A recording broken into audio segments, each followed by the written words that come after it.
So the topic on this vignette is copper-induced peripheral neuropathy. There's a few points we want to make about it. I'm Dr. Rutherford. I'm a certified functional medicine practitioner and chiropractor, but relative to this topic, certified functional medicine practitioner is Dr. Gates. I'm a board-certified chiropractic neurologist. And he is doing massive amounts of research on a peripheral neuropathy book that he is writing, and I am helping to edit. And together we run a practice that does a lot of peripheral neuropathy in the context of chronic disease and chronic pain practice. Sharing with you from that experience, just trying to share with people things to kind of clarify peripheral neuropathy, because most people out there think half of it's diabetes, some of it's neck and back, some of it's ankle, pinch nerves in the ankle, neck, back, some of it's after post-cancer. Other than that, people are told nobody knows what it is. The neurology field has researched over approximately 80 other causes.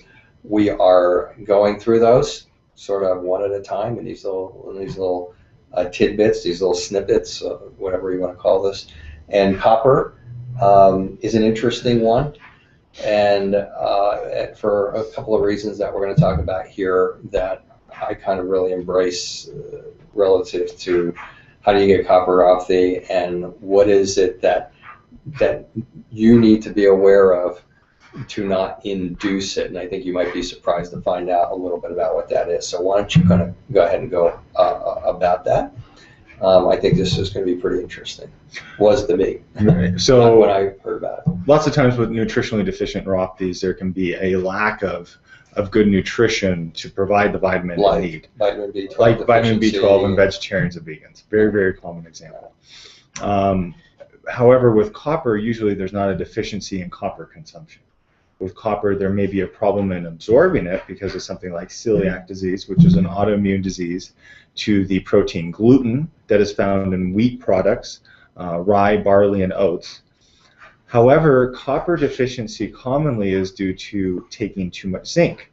So if someone takes too much zinc, oftentimes in the form of cold remedies. I was just saying, is anybody out there taking zinc? Yeah, a lot of people are, because they want to boost their immune system, yeah, so everything you read, combat the cold. Zinc. Right. Zinc. Immune system, zinc. And you know what? There's even a proprietary supplement out there based on zinc for colds that has a guarantee. I'll have to look to see if it has copper in it. But anyway, so when someone takes a lot of zinc, it prevents the absorption of copper. In fact, copper gets lodged in the intestinal cells, and because we replace our intestinal cells every 5 days, then basically copper just goes out into the feces.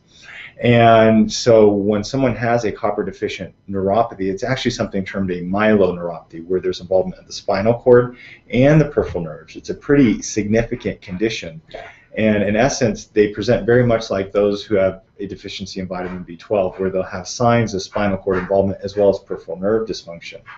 And in essence, to figure this out, you need to talk to your doctor about running what's termed not only a serum copper test, a 24-hour urinary copper test.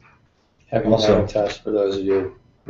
Exactly. And then also a serum alternative minds feel. A serum ceruloplasmin level. Those are the technical tests. And you can also look at a person's zinc levels.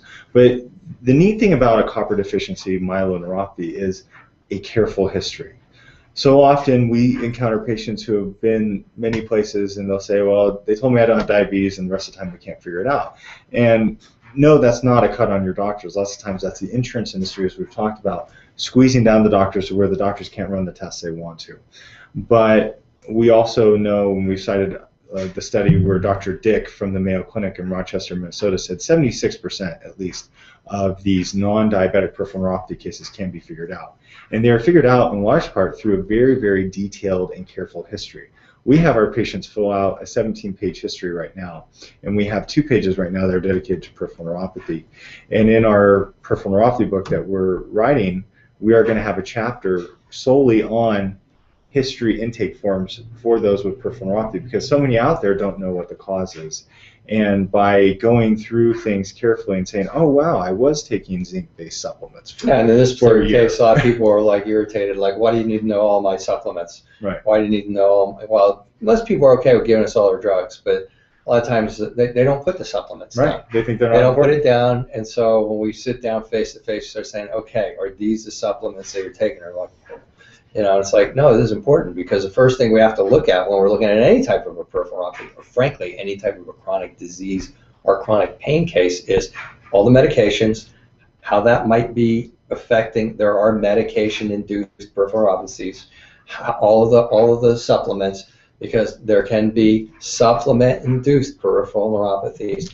They can be also affecting each other, and in the end, the way to get from here to there, to where you can be substantially better with peripheral neuropathy, might be fraught with landmines if some of those medications or supplements are going to sabotage some of the things that you need to do to get from here to there. Exactly. And apparently never was that more true than with this copper-induced peripheral neuropathy. Who'd have thought your copper, if anybody even figured out that you had copper-induced peripheral neuropathy, who would think that it was a gut problem? Or hydrochloric acid, even maybe not. Possibly that, down. and The lack of those of you, problem. well, again, those of you who have these GERD and acidic problems, and you're taking these antacids for it and everything, you're destroying your hydrochloric acid. Just for the record, 90% of people out there who have acid problems have hydrochloric acid decreases, not increase. We'll do we either have done, or we'll do another whole thing on that. But the bottom line is that who would think that, or a gut, you're taking antacids and or too much zinc or all those types of things could cause pain, numbness, tingling, burning. Right. And we're not telling you to go off your antacids if you're on them, but just for the record, we will do a talk on that. Yeah. You're right. He's right. We're not doing it. Yeah. Okay. Well, and that's what I have to say about copper deficient neuropathy. There you go. Yeah. All right. So if you have any other questions, please go to powerhealthtalk.com, forward us your questions there. Please go to our Power Health Facebook page and keep your eye out for peripheralneuropathygroup.com, soon to be on the web. Thanks for watching. Okay.